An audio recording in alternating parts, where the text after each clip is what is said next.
Hola, en el siguiente tutorial vamos a hablar sobre cómo interpretar la regresión lineal. Para esto vamos a dividir la presentación en 6 partes. En la primera vamos a hablar sobre la fórmula y cómo entender esas partes de la fórmula. Enseguida vamos a hablar de la distribución en el plano cartesiano, con lo cual daremos comienzo a los temas de error con respecto a la recta y mínimos cuadrados. Finalmente se hará un ejercicio a mano. De este ejercicio se tomarán los datos para hacer una muestra de cómo procesarlos en el programa de estadísticas gráficas.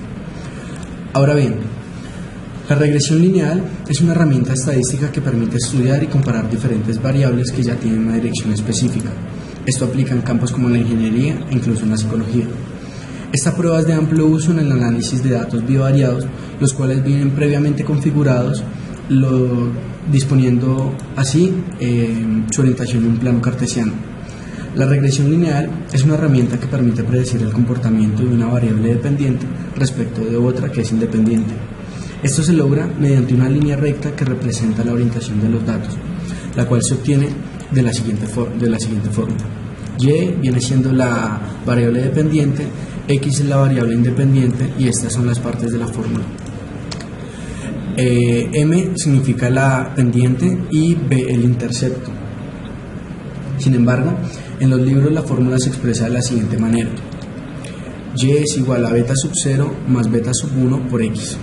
Igualmente, lo que cambia es la interpretación de estos símbolos estadísticos. Así pues, vamos a presentar un ejemplo donde se pueda entender la función de cada parte de la fórmula. Aquí hay una distribución de los datos donde están dispersos los unos de los otros. Beta sub 0 es el punto de contacto que tiene la línea recta con el eje Y. Habrán casos en los cuales el punto de contacto esté mucho más arriba dependiendo de cómo están dispersos los datos, o habrán ocasiones en las que la línea esté tocando un eje negativo en Y. Por otra parte, beta sub 1 representa el grado de inclinación que tiene la línea recta. Esta línea sirve, entre otras cosas, para hacer un pronóstico de la relación entre las variables y se obtiene a través de la fórmula matemática que antes mencioné, pero en esta ocasión ahondaré en cómo ponerla en función. Recuerden que este grado de inclinación es el que puede cambiar, a esto es a lo que me refería. Hay dos maneras de sacar la línea recta ajustada. En primer lugar, los datos que se distancian de la línea recta se consideran como errores, que implícitamente nos arrojan un valor de dispersión.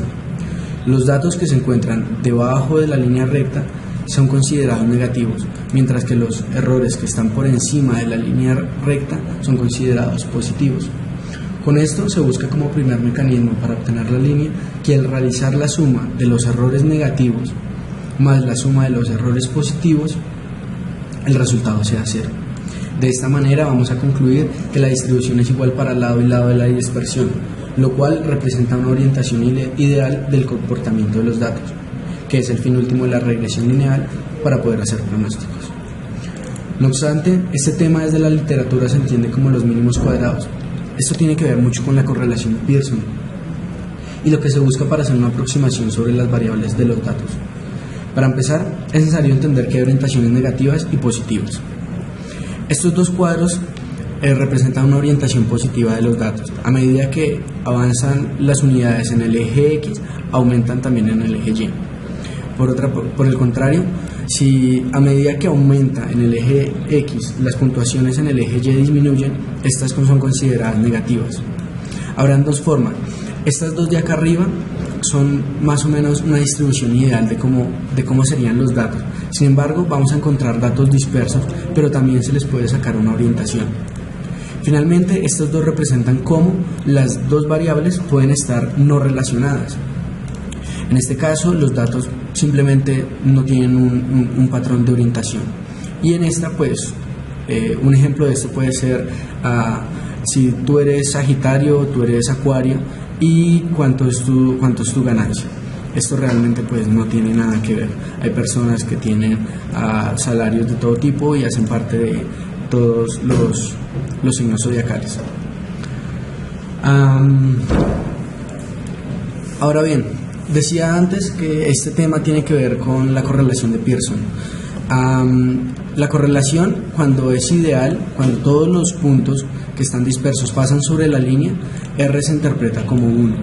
Mientras que están dispersos, esto como genera un grado de error, digamos que en este caso podría ser de 0.8. En el caso de ser negativos, es igual. Si todos los puntos pasan sobre la línea recta, se considera como un punto completo. Mientras que si están algo dispersos, pues también están negativos, pero pues por el grado de error tenderían a disminuir un poco.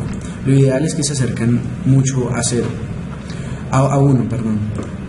En el caso de no haber correlación entre la variable independiente y la dependiente, la correlación nos va a salir 0.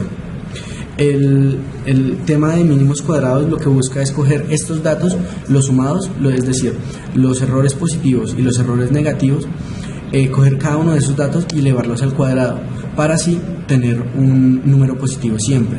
En los programas de estadística se entiende como el R ajustado o R cuadrado también. En este caso, 1 elevado al cuadrado pues sería 1, y en el caso de los negativos también sería 0.64. Si ven, quitamos el negativo al exponerlo al cuadrado. En el caso de no haber correlación entre los datos, igual R nos va a arrojar el puntaje 0. Vamos a mostrar un ejemplo enseguida de cómo funcionarían los datos. Tenemos los siguientes resultados de ventas obtenidas en los 6 meses pasados. Estos datos nos permiten hacer una proyección acerca de cómo habrían de comportarse los datos en el futuro por medio de una regresión lineal. Los meses son la variable independiente, es decir, los que están en el eje X, y la variable dependiente son las ventas. Al poner estos datos, tenemos el mes 1 se realizó 2.5 millones de ventas, en el mes 2 se realizaron 3.1 millones en la venta. Al poner estos datos en un cuadro cartesiano vamos a obtener básicamente estos datos. Lo que se busca a través de la regresión lineal es entender a medida que aumenta una unidad en el eje X, cuánto aumentaría en el eje Y. Más o menos obtendríamos una curva de esta manera, porque los datos están distribuidos en la mitad del lado negativo de los errores y en el lado positivo. Ahora bien, el programa StatGraphic se utiliza de la siguiente manera. Estos datos los vamos a poner en el programa StatGraphic. Esta es la primera ventana donde vamos a tener un cuadro de variables. En las columnas, vamos a tener las variables, y en las filas vamos a tener los datos como tal. Lo que hacemos es ir a la parte superior de estos y darle doble clic. Así vamos a poder codificar cómo se van a llamar las variables. En este caso van a ser las ventas, y en el caso de la variable independiente serían los meses. Vamos a copiar los datos que están en Excel y los vamos a llevar al programa StatGraphic. Estos son los datos que tenemos. Estas son las ventas de 6 meses. Y acá tenemos los meses.